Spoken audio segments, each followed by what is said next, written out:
Hello' friends, মই দৈৱিকে কৈছোঁ। মই আহিছিলোঁ মা দেউতাৰ লগত কামাখ্যা মন্দিৰত।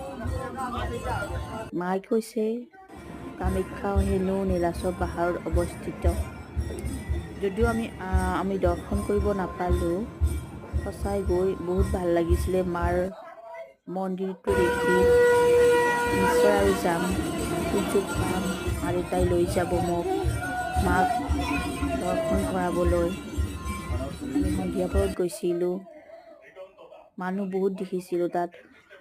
সঁচাই গৈ বহুত ভাল লাগিছিলে। আৰতি কৰিছিলে, শংখ ঘণ্টা ধ্বনি শব্দবোৰ শুনি সঁচাই মনটো পুলকিত হৈ পৰিছিলে।